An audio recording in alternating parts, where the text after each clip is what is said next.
saya, saudara sekalian, bersyukur kita kembali belajar akan firman Tuhan. Dan kali ini kita akan belajar tentang satu tema, yaitu berjuang sampai akhir. Saudara yang kekasih dalam nama Tuhan Yesus Kristus, nas kita yaitu dari 1 Korintus pasal 9 ayat 24 sampai 27. 1 Korintus pasal 9 ayat 24 sampai 27. Saudara yang kekasih dalam nama Tuhan Yesus Kristus, kalau kita perhatikan di dalam konteks ayat-ayat itu, jelas di situ Paulus sedang mengajar kepada jemaat waktu itu.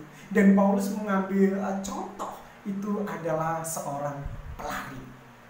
Sungguh luar biasa.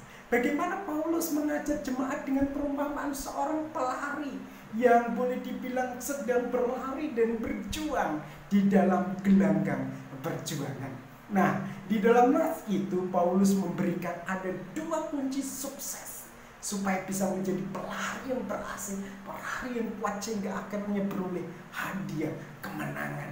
Ada 2 kunci sukses. Lalu kunci suksesnya apa? Yang pertama, mari kita akan lihat di ayat 24 dan 25.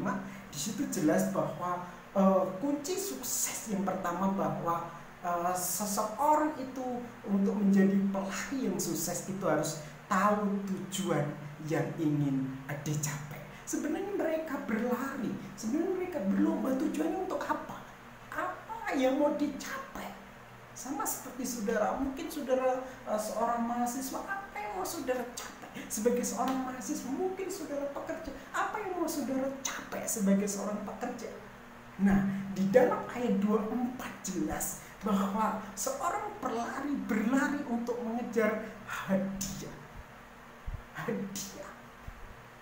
Pelari berjuang capek-capek, begitu banyak rintangan, begitu banyak tantangan. Mereka berlari terus untuk apa? Memperoleh hadiah. Lalu bagaimana dengan hidup kita? Nah, demikian juga hidup kita.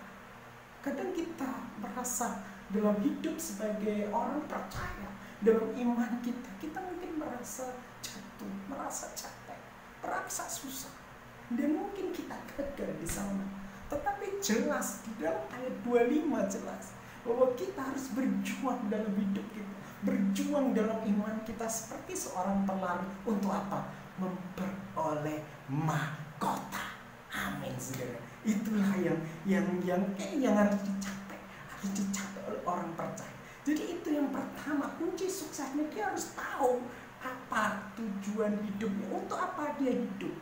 Nah itu, kalau dia tahu, dia akan mengejarnya. Nah, saudara yang kasih dalam nama Yesus Kristus, kunci sukses yang kedua apa? Yang pertama, tahu tujuan hidup, lalu yang kedua, berjuang untuk mencapainya.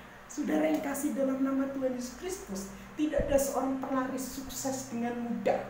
Seorang pelari sukses pasti dia akan berlatih, berlari dengan baik. Oleh karena itu di ayat 24 jelas di situ, berlarilah begitu rupa. Jadi dia harus berlari dengan sungguh-sungguh, berlari dengan giat, berlari dengan mungkin banyak tantangan, banyak rintangan waktu berlari. Tetapi seorang pelari yang sukses, dia akan berlari dengan kencang, berlari sedemikian rupa untuk memperoleh hadiah.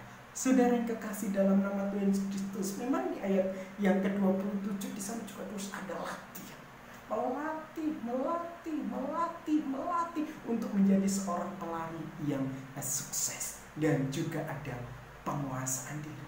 Bagaimana mungkin dia bisa mencapai mahkota, dan kalau mungkin di dalam dia melari dia tidak menguasai diri, mungkin dia akan lelah, capek dan lain sebagainya. Tetapi seorang pelari harus berjuang sehingga akhirnya beroleh mahkota. Saudara yang kasih dalam nama Yesus Kristus, 2 Timotius pasal 4 ayat 7 dan 8. 2 Timotius pasal 4 ayat 7 dan 8, Paulus berkata, aku telah mengakhiri pertandingan dan aku telah mencapai garis akhir, dan tersedia bagiku mahkota kehidupan luar biasa. Kita harus seperti Paulus, amin, untuk bisa mencapai garis akhir dan berjuang di sana walaupun banyak tantangan. Saudara yang kasih dalam nama Tuhan Yesus Kristus, jelas firman Tuhan hari ini berbicara, berjuanglah sampai akhir untuk memperoleh mahkota. Untuk itu saudara harus tahu tujuan hidup saudara, dan saudara harus berjuang untuk mencapainya, sehingga akhirnya saudara boleh menjadi seorang pelari yang berhasil, seorang hamba yang berhasil, seorang yang berhasil, dan boleh berkata seperti Paulus, aku telah mengakhiri pertandingan dan sekarang tersedia bagiku mahkota kehidupan. Sabas hambaku yang setia. Tuhan Yesus memberkati saudara.